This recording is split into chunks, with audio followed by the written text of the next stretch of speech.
Okay, guys, I just got some pretty cool news. So, basically, at my last comp, I competed in megaminx, and basically, on the last solve, like, I finished the solve, and I was like, wait, like, because I had to do a corner twist during the solve, and I was like, wait, like, I don't remember, like, messing up the corner in the first place. So I asked Levi, and they gave me a provisional extra for the solve, and in the provisional extra, I got a 57, which is PR single, or like would be PR single if it was accepted, right? But when they uploaded the results, they just uploaded my original time, which was really bad. It was like 1 minute 10 something. So then I sent Levi the footage after the comp, and they said they were going to review it and see if like there was actually a corner twist during the solve or whether it was in scrambling, which is what I thought. And today, I got an email back from Levi saying that they will be accepting the provisional extra, so my average is going to change from 103 to 101, I think. And I get the 57 PR single. So I'm super thrilled with that. And I will be uploading the PR average soon after the result is finalized. So yeah, that is very, very, very exciting for me. I still don't have a sub 1 average, which is a little bit sad, but we're going to get that soon. I've been PRing every single comp in average and in singles, so we're going to get sub 1 average soon. Anyway, today I'm wearing my blue and white day shirt for my school, but I'm not going to school today because, like I said, I'm home, I'm working on my essay. I actually just emailed my teacher with like my outline and my thesis, see what she says about that. And I'm studying for APs. So yeah, pretty fun stuff, you know? No, but it's nice though, getting to wake up a little bit later and just not having to worry about being in classes. It's pretty nice to have that today. My hair is a little bit of a mess, but that's okay.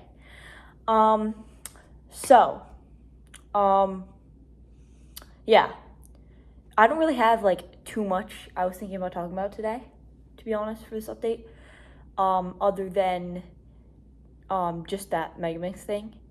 But I did get a comment from on the last video about it was like, do you have any tips to get sub 4 on PureMix? So I'll just answer that real quick since I'm here. So I did give tips during my Q&A video on the main channel, but just like I'll just say some stuff again, specifically for getting sub 4. I think I know a lot of people like literally can use like layer by layer and get sub 4, which I mean I personally am not someone who can do that, but some people can, which is great. But like for me, I learned I think I learned advanced L4E to get sub 4, which like I'm not sure if you need to learn advanced L4E, but at least intuitive. But honestly, like there's not too many algs for advanced L4E, so I would just recommend learning all the algs. Like if you want to get faster than that, you're gonna need to know them anyway, so might as well just learn them earlier.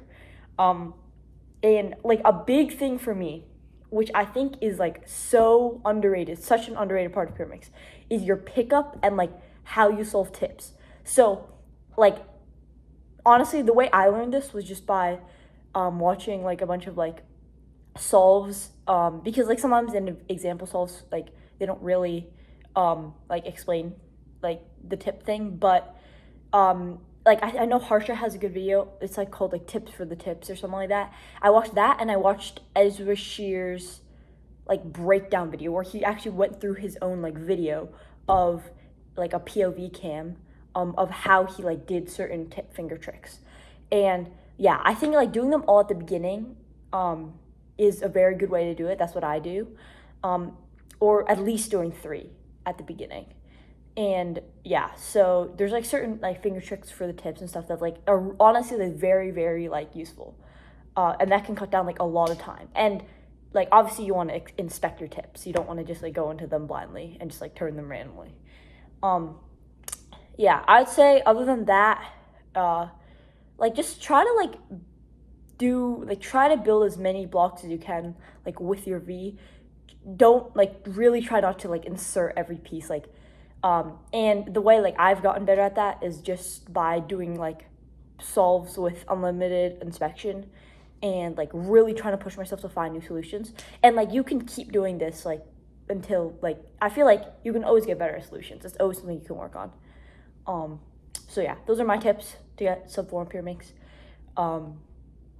But yeah, it's kind of interesting. I get a lot of like I definitely feel like the most like asked question whenever I'm at like comps or like it's always like how to get it's always like how do you get sub X on pure minx or like what pure minx should I get or like something with pure minx, which like it's a little bit weird because like I make like my main focus is making content. It's not really like that, but it also is like fun obviously to compete in pure minx since I like started actually practicing it like a few years ago or whatever. And I'm always happy to answer questions. If you have like a question at comp or something, I'm always happy to answer questions. Yeah. The New Jersey Devils got eliminated from the playoffs, which is really sad, especially because my other team that I follow, the Vancouver Canucks, because like I'm Canadian and my dad's from Vancouver, like they barely missed the playoffs by a few points. So then the Devils getting knocked out in the first round is absolutely horrible. Like it's so sad. Like dude, they went down 3-1 in the series and I was like, dude, it's so over. It's really sad, honestly. And yeah. I think right now for APs, I feel the most confident about math because we've been like doing lots of practice in class. We've taken like MCQ and FRQ like tests and stuff like that. I'm not saying like I'm not gonna work on it at all. Like I'm still doing lots of work on it, but that's the one I feel most confident about.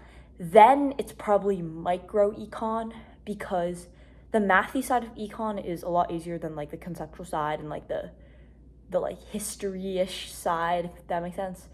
And like so then micro, then Spanish probably, and then like big gap, and then macro. Like I like macro. It's supposed to be easier than micro, but I just know way less of it right now.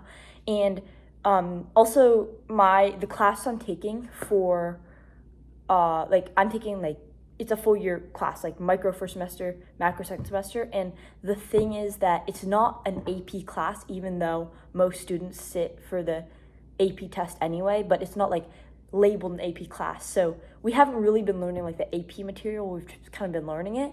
And I'm sure like a lot of it's the same, but yeah, that's one thing that I'm gonna have to do. So in terms of today, like I said, I sent the email to my English teacher. We'll see about that. But in the meantime, I'm going to get right to studying math. And I really need, like, based off of the practice tests I did for, like, I mean, they technically counted as grades in class, but, like, they were the format of the MCQ section and the FRQ section. I did much worse on the FRQ. So I need to practice a lot more of that. The MCQ, I'm feeling pretty good about. Like I'm on track to get a 5 there. So I think FRQ stuff, need to practice that a lot. I saw like, one of my friends told me that there's like a video, like a different video that I hadn't seen on, AP Classroom. So I'm gonna look at those review videos, and touch up on a lot of Unit 7 and 8 stuff, which I need to work on. But yeah, so I hope that like you have a good day. I did not say that very well, but I hope that you guys have a great rest of your day. Or if you live on the West Coast, you probably just woke up. So yeah, I'll see you guys in the next one tomorrow.